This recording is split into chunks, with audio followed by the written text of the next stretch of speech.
Hey Marketing everyone, is, it's Arshawn with you here. We're going to be doing a live session with Jenna Apgar. We're going to be talking about how do you market off of COVID-19 without being sleazy or being a creeper.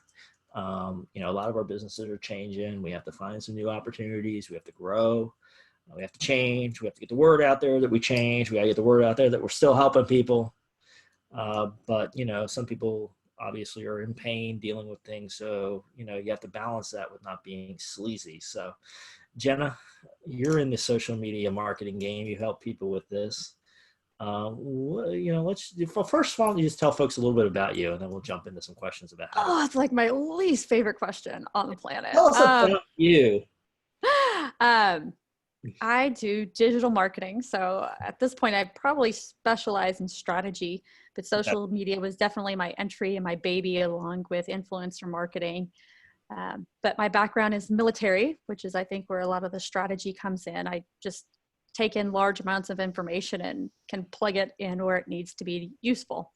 I Uh used to do that with very angry men with lots of stars yelling at me. huh. Always fun. That comes in like total handy when you're like in a board meeting or something with like 11 scary eyes. Like, don't yell at me, but I could still stand there and not look nervous. So, uh, but one of the things that definitely I pull from my military background is whenever you're in crisis mode, right? Yep. That you have to accept that everything is just, yeah, we might say FUBARD. Yep. I'll let everyone Google that one, right? That acronym.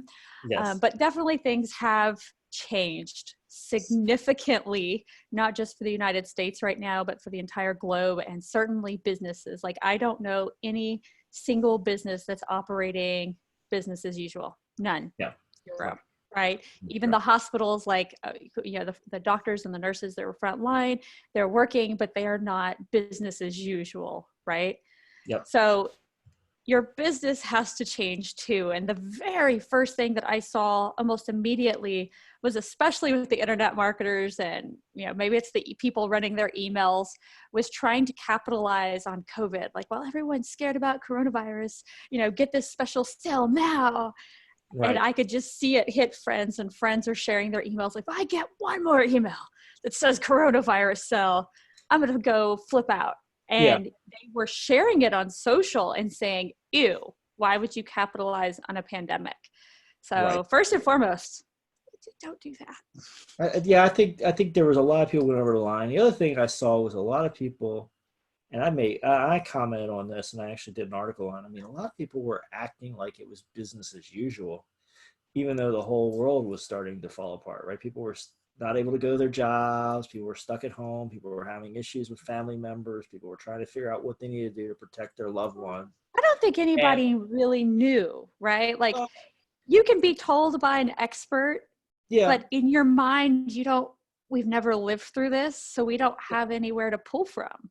I know, but it just seemed mindless that some of these experts or influencers or people who are emailing and selling stuff and running ads, were just like, they were the same ads for the first couple of weeks of COVID-19, right? They didn't They go back and were. update their file, right? Obviously, they were No, probably they just let that they were on evergreen they funnel were on run. scheduled delivery. They had already planned this out 3 and 4 weeks ago, and maybe they were at their beach resort in Fiji or whatever, because they made all this money off selling stuff online, and the stuff just kept coming through, and it just seemed to me so baseless, right? It was It like does. I it's can't like remember the word at the tip of my tongue, but just without tact. yeah, without tact, right? I mean, it's just like these people just keep emailing like everything's normal and everything's changed, right? It just seemed insensitive was definitely a word. Hmm. And there's definitely, I try not to take too hard of a stance one way or the other, and just kind of be fluid and empathize with as many people as I can be. And I've noticed there's essentially two groups. There's the people that are like, oh my God, we need to hunker down for as long as humanly possible and save lives. And there's another group which encompasses a lot of the business owners that were like, we can't live like this. We need to Right. be functioning. We need to be operational.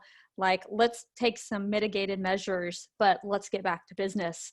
And I've noticed those two groups, it's like being Republican and Democrat. Like, they are just on opposite sides of the spectrum. And it's combative and hateful.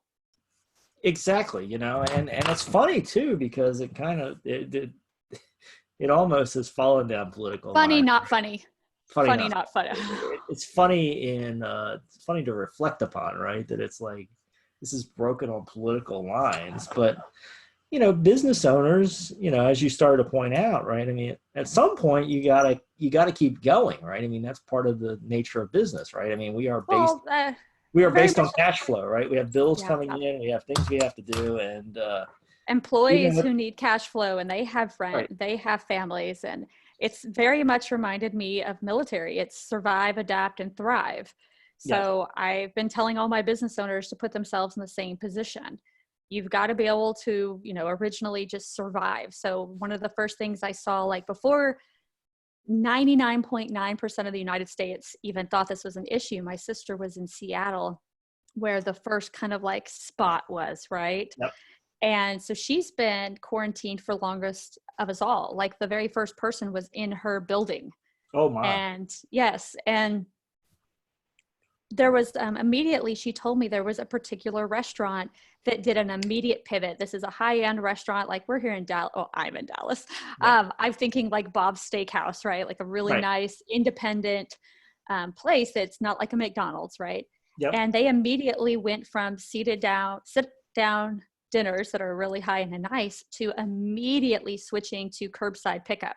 Mm-hmm. And that kind of pivot, I think, probably changed everything. And I don't know, probably set the model for the entire United States to look at and say, hey, we can keep our restaurants open, but curbside and delivery only. Right. And that's probably a long-term shift, right? We started talking about the reality and, of course, we're looking at what this looks like on the other end. Nobody's 100% sure, but we think this physical distance. Well, yeah. How do you adapt? Physical distancing is probably going to continue. So probably everybody in the restaurant industry, if I had to guess, they're going to have to go out and, figure out how to sell some curbside, right? You're going to still have your sit down, but you're going to have to be moving some stuff out another way because you're not going to have enough seats to, have the same economics you had before this. And I've had several conversations with friends, restaurants, of course, during coronavirus are the perfect example, but how do you go moving forward? Like past coronavirus, past perhaps a vaccine if one is possible, but what happens after that? Do we go right back to business as usual? Do we, what is it? Dr. Fauci said we should never shake hands again. Right. How much of it truly changes and for how long? Yeah. And I've been doing a series on events, right? And I've been a woman named Deirdre Watson, who's an event industry planner, very well connected in a lot of groups there. And we've been interviewing people and we don't think events are going to be the same, right? So, sanitation is going to be a big issue, physical distancing. Definitely. Do we have? I think distancing though, really, like I'm a don't touch me. Like I can't handle strangers at these conferences touching me and bumping into me. But I don't know if there's a way to get away from it. It might be better. It might be better for you, right? Because it may not be normal. I think there's a certain energy to it, right? Like it's not fun if it's like 1,200 people. You want 7,000 people, right? Well, there's certainly that element of meeting new people, right? Which is diminished if you're just in a small group, right? And so, yeah, sometimes you do like that energy and the excitement and the looking on to a crowd, right? I think people really want to get back to normal. Even the people who want to hunker down right now, they're all clamoring to get back to normal. So I think. Yeah, but that's going to be the interesting thing we don't know, and it's going to impact marketing, right? So that's why it has to be fluid. Right, it has to be fluid because we just don't know how it's going to snap back, right? I mean, how much is this going to be? And I don't think anybody has the answer right now, right? How much of this is locked in the back of people's head? Like there was this time where we couldn't do anything because of COVID-19 and, oh my God, I might get a virus versus I just want to go back and shake everybody's hands and hang out and, I think already there's a huge portion of the population that's just ready to get back to normal. And even the other introverts that I know are like craving like personal interaction. They're like, I don't even know this feeling, but I need people. Right. Okay. So you're on the vote that we're just going to come back to, I think it'll be split. Like there's going to be a lot of different ones. Like we were talking about my commercial broker. We were trying to figure out, how do we leverage the time we have right now during Corona, which I think all businesses should be doing. And one of the things that we talked about was going up and talking to restaurants about doing ghost restaurants. Yep. So instead of having like a main area where people show up and they sit down, just having an inexpensive warehouse. So instead of $30 to $60 a square foot, you're now at 8 to 10 a square foot, smaller kitchen. Nothing has to be pretty, but DoorDash picks up, customers can pick up. It's just in a back area. Right. So are you going to switch like that where you don't even need a normal traditional restaurant? Yep. And there's people already doing that. There are I don't know what they call them, Uber kitchens or whatever, but there are literally restaurants out there. That's what they are, right? It's just it's a food preparation area, and then somebody takes it to go and they deliver it, right? Like no actual customer walks into the restaurant, right? It's just, nope. there's no front end, right? It's all for delivery. But what I have noticed is a lot of those companies have been very poor on their marketing. So yes. when I'm scanning DoorDash and I see them, I'm like, who are they, right? Yeah, so I skip over them because I don't even slightly recognize the name. Not only have I not heard about them on a Facebook ad or something, my friends haven't mentioned them and I've never driven by them. Yeah, well, I mean, I think that's the key, right? And I talked about this, at one point too. And I think this ties into our core thing is like, what is your value added, right? So, if the value added of your restaurant is that you have an amazing recipe that nobody else can do, right? You have the secret sauce, or you have the secret way of cooking the chicken or whatever, then people are going to come to you for that, right? And, even if you have a terrible exterior or whatever, if you have the best chicken or the best secret sauce or whatever, you'll have a line around the corner. Right. You'll have a line around the corner, or, on a carry out. I just did this in New York. I stood in a ridiculous line in the cold. I think every now and then it started sprinkling to go into some deli that's supposed to be famous and been there for like 100+ years or something, and go in there and it looks worse than like a cattle feedlot with just people jam packed. Yeah. I thought I was going to be arrested because I had lost a ticket. Like, I don't even know how to do it, but you're being told it's outstanding. So you don't care. You all this friction that we were like, oh, you need to remove friction from the cell, all goes out the door because you have a reputation. Yes. Right. So that's kind of central to the marketing, right? Is like, what are you known for? Right. And so if the food's that good, you can double down on the quality of the food. And we have real live instances of that. What did I have? I had matzo balls for the first time. Matzo ball soup. Yeah. Pretty good. Still almost got arrested. So was it worth the wait? Oh man, there was one sandwich. So good. It was not worth almost getting arrested though. Like if you lose this ticket that you pay with at the end, they won't let you out. They won't let you out. No, and since I was with a group, we all just put it on one ticket, and then I didn't have my ticket because it ended up being in a friend's pocket. But yeah, it was a whole ordeal. But you're just looking at it, you're like, I don't know if the food was that good. But while you're eating it, like grease is dripping down your face. You're like, oh, that's pretty good. It's a different type of experience, right? So I think what you're talking about is, I mean, that place has a unique experience, right? Mm-hmm. So that's key to market. If you've got services and you can always deliver, if you are, I don't know, you're an attorney, trademark attorney, let's say a trademark attorney, keep it simple. And your trademarks always go through, and every single time that they're challenged, you always win. Right. And let's say, niche it down even more specific. I don't even know. I'm totally outside of my realm. Medical device. No, that's not trademarks. That's patents. Logos. You can tell I am not an attorney. Okay, thanks for the ad there. so I tried. You tried. We try, we fail. That's what we do as entrepreneurs. So, okay, so we're talking about it having a marketing message, being great at something, knowing what you're great at, and I think you double down on that. So now and I think a lot of businesses need to go back and examine what they're great at right now. Right now is a great time to say, what am I great at? Why are people hiring me? Right. And it may have changed with COVID-19. It may be different. I think that's a big one that, survive the initial hit, but you need to adapt to like the new world order, if you will, like what is going to be needed. Like as it happens, I've been sewing away, and my biggest contract I've gotten this month isn't for marketing, it's for sewing masks. Yeah. Somebody saw that I was donating them and they were like, our company needs them. Can you do them all in one color? Okay. And we'll pay you. So that might be, I can see a lot of companies need to ask themselves, do people need this, you know, maybe unnecessary service? Like birthday cakes right now are not people can't have big birthday parties, right? So they don't need these giant cakes that are hundreds of dollars. They really just need like a little itty bitty one. Yeah. If that at all, right? It's not a need. Right. So asking yourself what can your business do that's a need. And we just watched last night, that's what I was going to do. I meant to call Medieval Times today. That's what I'm doing after this call.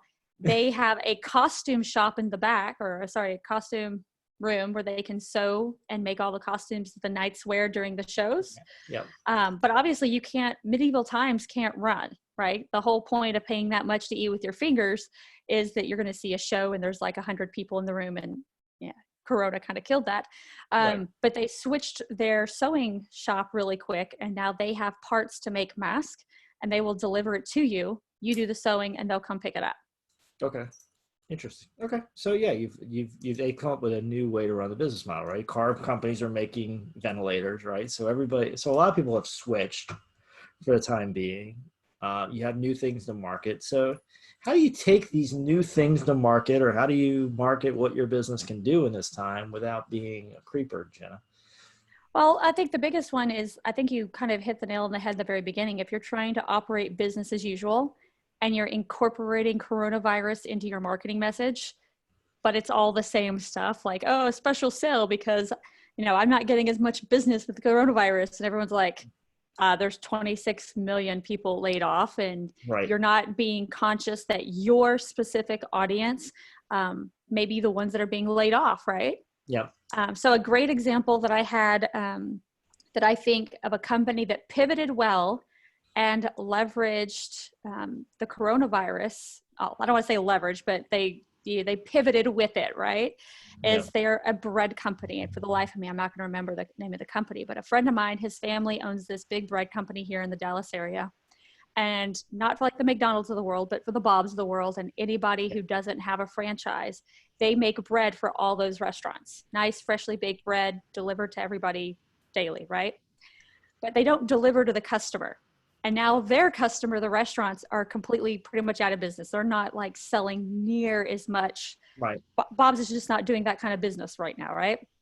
So what they immediately did to maintain their relationships with all the restaurant owners is they said, you know what, we're going to put something together so that we can hire your servers and hostess that are currently out of a job and not working. And they put together quick landing pages that said, actually not even landing pages, e-commerce. Set up a fast e-commerce where you could order all their like 20 different styles of bread, ranging from like sandwich types to burger buns to cinnamon swirly something. That one looked good. But then they said, we're going to charge you at cost. And the entire delivery fee is going to go to the person who's delivering the order. And that person is going to be a waiter, waitress, somebody from our restaurants that's been laid off. Right. And so you right now can't get bread at the grocery store because the aisle is empty. People are panic shopping, but you still want your sandwiches. You still want your bread. We all have carb addictions. Sure. So if you give us, go hit up our website, order what you want, and know that you're not just helping get bread that you can't get at the grocery store. You're also helping someone who's out of work. Yep. And so not only did the marketing go viral because he shared it, and of course his 2,000 friends are like, oh my gosh, we are so glad that you are helping the out of work waiters and waitresses and people in the DFW area right now. So they all shared it. Yep. And it was, he didn't even know about it. It was on the Dallas Morning News, some morning show the other day. And so many people were like taking pictures like, hey, did you know you and your wife were on the news? Yeah. But they were able to pivot. They're able to still sell bread, and they're able to build, and this was what I thought was amazing, build stronger relationships with their core customers by helping hire their people. Yep. And I think so. There's a lot of smart elements put there together, right? But it has a core message that resonates with people, I think. And it's helping people. Like right now, I think the biggest thing, like am starting conversations with people who will become future marketing clients because I'm making mask. Yep. Mask has absolutely nothing to do with marketing whatsoever, right? It's Right. just it's what's needed right now, Yep. but that's also what's being shared. Mhm. And when you're helping people, you're creating goodwill, good brand, good Yeah. PR.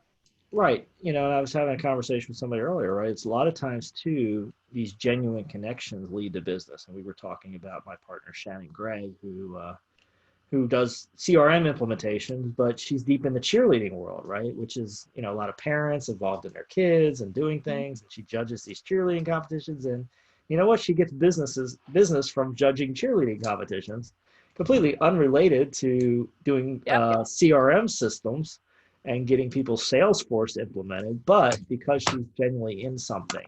And I think this COVID-19 gives you the same opportunity, right? You can genuinely get involved in something which is going to pay dividends down the road.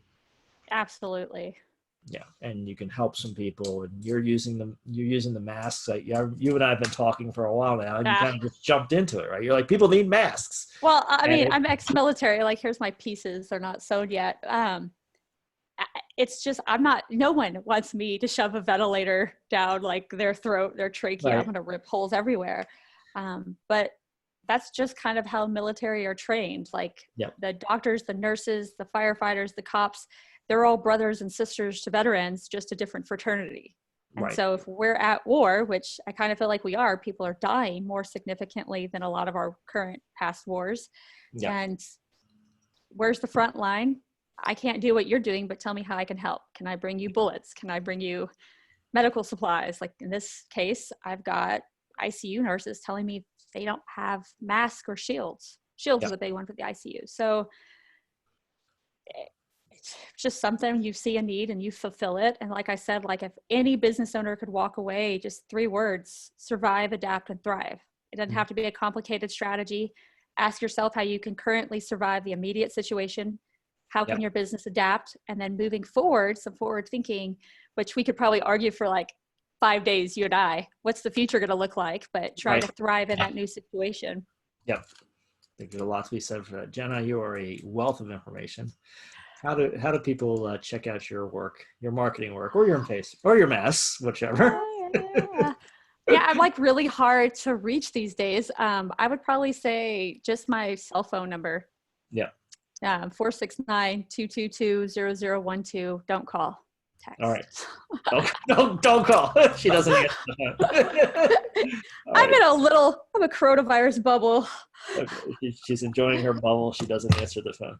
No, I don't. But it's been great to talk to you. We'll have to talk to later. We'll do, And we'll do more of these. Yeah, this is going to go on my YouTube channel called Non-Traditional Social Media. So if you're into that kind of thing, go check it out. Subscribe.